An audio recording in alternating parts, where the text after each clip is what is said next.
연세대학교 의과대학 세브란스병원의 정신과학 교실 남궁기 교수고요. 국회는 남궁마트 사장입니다.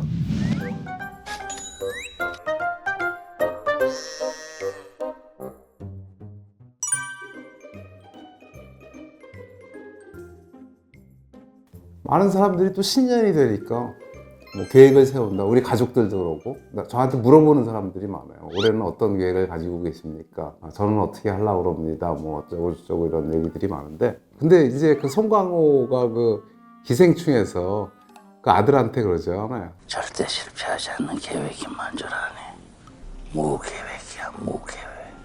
근데 이제 그거를 보면서 저도 살면서 느끼는 게 많은데, 뭐를 느끼냐면요, 이 계획이라는 게 내가 세팅을 딱 해놓고 가는 거를 우리는 많이 계획이라고 하지만, 그런 계획보다는 오히려 어느 날 계획이 내 앞으로 오는 거예요. 우리 친구들하고도 얘기를 하는데, 뭐 정치하는 친구들, 사업하는 친구들, 성공한 친구들을 보면서 우리가 무슨 얘기를 하냐면, 걔가 무슨 계획을 세워서 뭐 국회의원이 되고 장관이 되고 가는 거, 또 조그맣게 회사를 차려서 그게 해갖고 대박이 나는 거, 그거보다는 오히려 어떤 경우가 더 많았었냐 하면, 마치 걔는 길을 가는데 앞에 길이 만들어지는 느낌들이 많이 들었었어요. 그러면 누구나 그러느냐? 그건 아니야. 그건 무슨 차이가 있냐면, 길을 안 가는 사람한테는 안 만들어지죠. 어떤 길을 찾아서 가는 게 아니라 나름대로 열심히 가다 보면 그 앞으로 길들이 이렇게 이어져 가더라는 그런 느낌들을 많이 받거든요. 그래서 그걸 어떤 사람은 운칠기삼이라고도 얘기를 하고 하는데, 운치를 받기 위해서는 기삼이 분명히 있어야 하는 게 맞는 거고, 그러다 보면 어떤 계획이 만들어지는 거고 그게 계속 수정이 되는 거다. 근데 모든 게 다 계획에 의해서 움직일 수 있다면 그거는 내가 볼 때는 이론적인 거지 실질은 아닌 것 같다. 계획을 세우는 거에 가장 큰 단점이 계획대로 안 됐을 때 좌절하고 슬퍼지고 뭐 그런 거 아닙니까? 그러니까 계획을 세울 때 나도 계획을 세우는데, 내 경험의 문제점은 120의 노력을 해서 이룰 수 있는 계획을 자꾸 세우게 돼요. 그거는 어떤 순발력 있게 어느 한순간에 최선을 다할 수 있는 거지, 지구력을 가지고 계속해서 최선을 다할 수는 없는 거거든요. 계획의 제일 큰 맹점은 내가 할 수 있는 모든 에너지를 투입하는 계획을 세우고, 그러다 보면 실패할 가능성이 높아지고, 실패하면 좌절을 하고 포기를 할 가능성이 많아지거든요. 그래서 그 계획이라는 것은 물론 세우는 것도 좋은데, 내가 항상 얘기하다시피 80% 정도로 노력으로 이룰 수 있는 계획을 세우고, 풀 에너지로 단기간 할 수 있는 것보다는 저 에너지로 장기간 할 수 있는 계획이 좋은 계획이라고 생각합니다. 또 우리가 살다 보면요, 일요일 날 행복한 이유는 뭐냐면요, 사실은 계획이 없어서 그래요. 많은 사람들이. 일요일이 행복하세요? 아니, 그러니까 주말이 행복한 이유는, 금요일날 오후가 행복하고 일요일은 안 행복해. 그러니까 그게 그거예요. 기대치가 있을 때는 행복하고 기대치가 저물어 갈 때는 불행해지는 거지. 그러니까 그거를 계획에다가 대입을 한다 그러면, 그 계획이라는 게 내가 최선의 노력을 해서 이룰 수 있는 게 되면 이뤘을 때 평범해지고 아닐 때 불안만 남죠. 요새는 그런 게 많이 없어졌지만요, 고시로 법관되고 그랬을 시절이 있었잖아요, 한동안. 석세스 디프레션이라는 게 있었어요. 멀쩡하게 잘 고시원에 있던 사람이 고시 합격하고 난 다음에 완전히 디프레션. 합격했는데요? 합격하고 나서 그걸 석세스 디프레션이라고 그래요. 성공 우울. 왜냐하면 목표가 없어지는 거고 번아웃이 되는 게 있을 거예요. 3시간씩만 자고 공부했거든. 근데 그게 영원히 될 수는 없잖아요. 합격할 때까지는 되지만. 그리고 긴장이 팍 풀어지면서 디프레션에 빠지고 모든 거를 다 이룰 수 있다고 생각을 했는데 실제로 그렇지 않잖아요. 그것에 의해서 좌절이 오고, 그래서 좋은 대학 가고 옛날에 사법고시 붙고 그런 이후에 디프레션이 오는 사람들은 생각을 못 하겠지만 의외로 임상에서는 있었어요.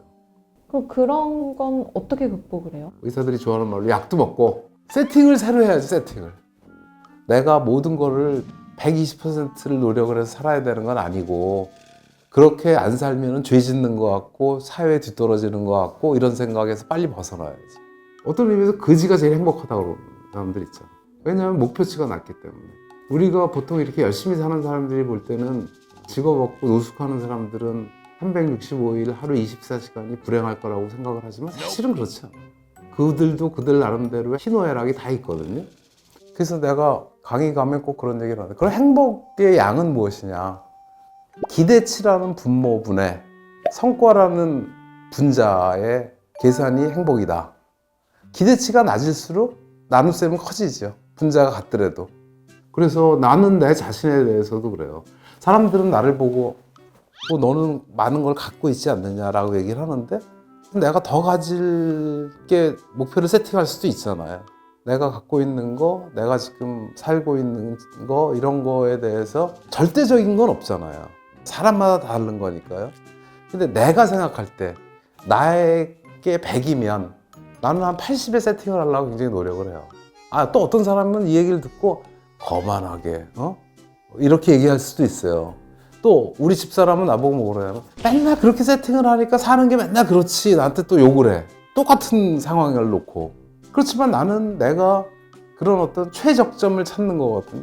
내가 더 노력을 하고 힘을 들여서 그거를 이루는 게 과연 내가 행복한 건지, 아니면 조금 게으르게 살아서 여기까지만 가는 게 행복한 건지 내 스스로 판단을 하려고 노력을 하죠. 그 기대치를 낮추는 게 행복할 수 있는 방법이라고 하신 거잖아요. 근데 기대치를 낮춘다와 체념 혹은 포기는 같은 거예요, 다른 거예요? 그거 다르지. 체념 포기는 아무것도 안 하는 거잖아요. 예를 들면 내가 100점을 맞는 게 기대치면 내가 80점을 맞는 거는 기대치를 낮추는 거죠. 근데 나 시험 안 볼래. 이거는 빵점 포기. 맞을래? 그건 포기잖아. 아, 그러니까 그건 다른 거지. 그러니까 계획이라는 것도 그런 것 같아. 계획이 뭐가 좋고 뭐가 훌륭하다는 건 우리가 머릿속에 다 알아요. 목표 세팅을 빡세게 하는 게 쉬워요, 오히려. 그거는 이론적으로 나오잖아. 뭐 하루에 잠은 몇 시간 자고 뭐 운동은 몇 시간 하고 나오지. 우리 옛날에 학교 다닐 때, 초등학교 때 방학하면 생활 계획표를 짜면 보통 애들이 5시간도 안 자. 그래갖고 24시간을 꽉 짜놓는다고. 그렇지만 우리 몸이 그렇게 안 움직이죠. 그거는 나의 계획이 아니지. 인터넷에서 출력하면 나오는 거지.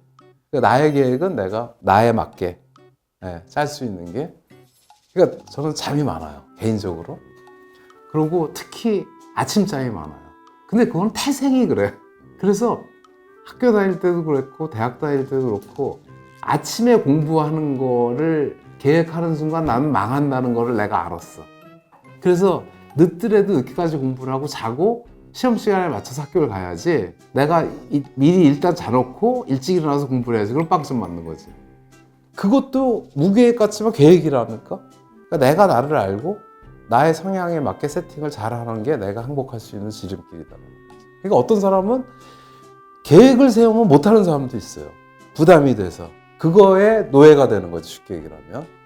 그럼 그 사람은 행복하지 않거든. 그런 사람한테는 어떤 무계획이 진짜 계획일 수도 있고 행복의 지름길일 수도 있는 거죠. 근데 다시 내가 조심스러워서 자꾸 하는 얘기는, 무계획이라는 게 아무렇게나 막 살고 아무것도 안 한다는 뜻은 아니다라는 뜻이에요. 내가 평소 사는 것보다 조금 더 노력을 해서 이룰 수 있는 계획. 다시 말하면 내가 나의 능력의 100%를 짜내서 이룰 수 있는 계획이 아니라, 내가 할 수 있는 거가 100이라면 한 60 내지 80% 사이의 노력, 그것에 의해서 도달할 수 있는 계획. 그게 나는 좋은 계획이라고 생각합니다.